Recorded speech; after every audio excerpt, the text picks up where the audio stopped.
Good morning everyone, or good afternoon or good evening, depending on where you are and what time you watch this video and when I upload it, I suppose. Never too quick to upload videos. Right, it's Asa here, as I'm sure you've all gathered. Romney Custom Catapults.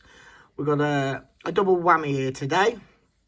A couple of different stories with both builds. We'll go in first with the red, grey and black full G10 build. A nice bit of colour here. I'm liking this video. I'm feeling good about this. Liking these two frames. Custom dimensions. Juvenile velociraptor. I prefer the juvenile to all of the sizes. I think it's the best. It's got a little bit extra length, 3mm. So it's it's a bit longer than a juvenile. It's a bit shorter than, excuse me, my chest is bad again. Bit longer than a juvenile, bit shorter than an adolescent. We've got a 5-layer build. Really crisp this build is. 3mm black G10. It's a little bit thinner than 3mm, I reckon. 3mm red. 3mm grey. Just under 1mm black. Or might be 1mm black. Actually, it is 1mm black. And then the face is I call this a tri-split. But it's not a tri-split really, is it? It's a double split. So you've got one split, two splits, a double split face. 5-layer build, double split face. This type of build I can do with my eyes closed. There's always a couple of little bits here and there that don't go your way. You can get rings around the pins, but this has been really kind to me, this build. Really crisp with the glue in. Look at that. Really happy with this build. Nothing massively fancy, just a good, solid, strong, crisp looking build. I'm not a big red fan, but it looks really good. We got pins with holes in, carbon fibre pins. The carbon fibre pins have definitely been on the piss. I mean, who drilled the centre out in them, or however they do it? I don't know how they make these pens. They're folded over, I suppose, around something. But look at them. They're all offset. They're like crazy eyes. Obviously, that's not my fault. I can't do nothing about that. Didn't really notice until I was sanding it, to be honest. Couple of optics, slanted tips. Black back face. Let's have some close-ups. We ain't afraid of close-ups.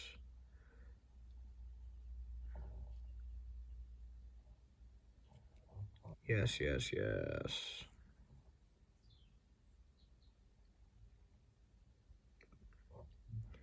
Like I said, really happy with this build. Let's get right up close and personal. That's the finish I do at the edge of the clips. Just makes them look better, I think. Better fitted, rather than just completely flush and sharp edged. We don't like sharp edges. I wish this bad chest would fuck off. I had it for 5 weeks. Over Christmas, New Year, and pretty much the whole of January. But it's 3 days now. I don't need it to come back. I'm going to get some medicine in a minute when I go post these. But yeah, I'm really liking that build. Matching bead. And then we've got this build. Now, a little bit of a story with this one. This was originally built for myself. I might have done a video on it. I can't remember whether I did. I had a double split face using a very fancy wood. Now, the wood that I used on it is the best wood I've ever used. I don't really like using woods on builds anymore, to be honest with you, because even when they're stabilised, I find that they can shrink with the different air temperatures and whatnot. A lot of people say they can do it right, but they just don't. I mean, I've used 2 companies ever that I find to be the best you can get. Other than them 2 companies, I don't think I trust anyone else anymore. No, and I do love the fancy wood and resin hybrids. I absolutely love them. I think they look phenomenal. And I like using wood, but I've just lost faith in it. Like I say, unless I'm getting from the 2 companies, then I'm not interested. And that said, the wood that was on this was from one of them fantastic companies.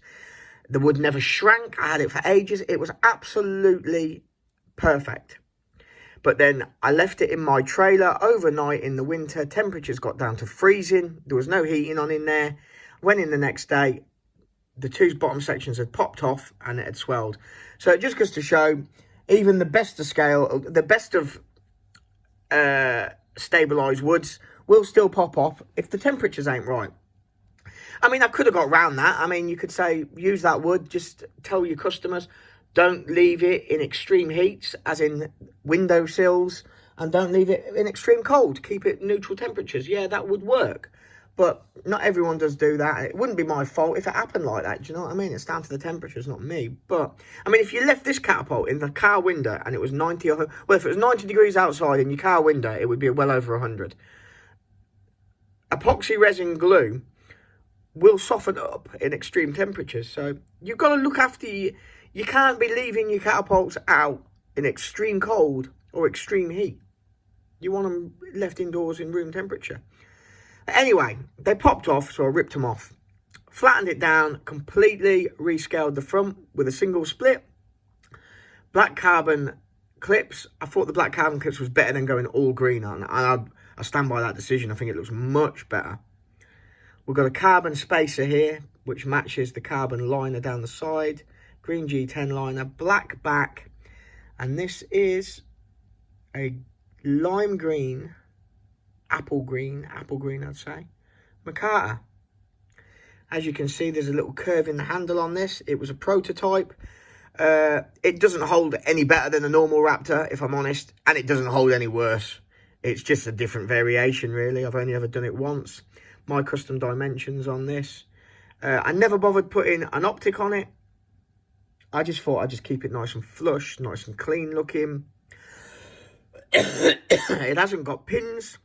If I'm completely honest, when you're using materials like G10 on G10, G10 on micarta, carbon on carbon, G10 on carbon, micarta on carbon, resins, you don't really need pins. I mean, these surfaces are prepped up really well. There's holes drilled directly through the liners, so the outer side and the front side are actually conjoined together. This does not need pins.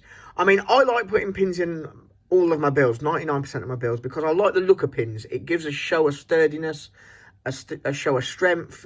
I like the way they look. And you can add a little bit more to a build using brass pins, copper pins, mosaic pins, you know what I mean? But they don't really need them. The only time you really desperately need pins is if you're putting metal on metal or metal on fibres and stuff like that. I'd use them then. And the reason how I know this is because when I took the wood off of this frame, there was a piece of G10 at the top. I put pliers on it, I ripped, I pulled, I done everything. And I could not get that piece of material off. I had to just sand it back with a Dremel and then flush sand it. So it doesn't need pins and it gives it quite a clean look. No lanyard hole because I don't use lanyards. This build is going up for sale. I don't think it will take long to sell. I'll offer it at a discounted price because the dimensions ain't for everyone. Obviously, I've got to find someone for it rather than someone finding me. Let me know what you think of these two builds, though. I'm always interested on feedback. I am really happy with them. I think they're two cool builds. I think they look really good in this video as well. Jeez, it's an 8-minute long video. I'm off. I've got more builds to finish. Cheers, everyone, and thanks for watching. Over and out.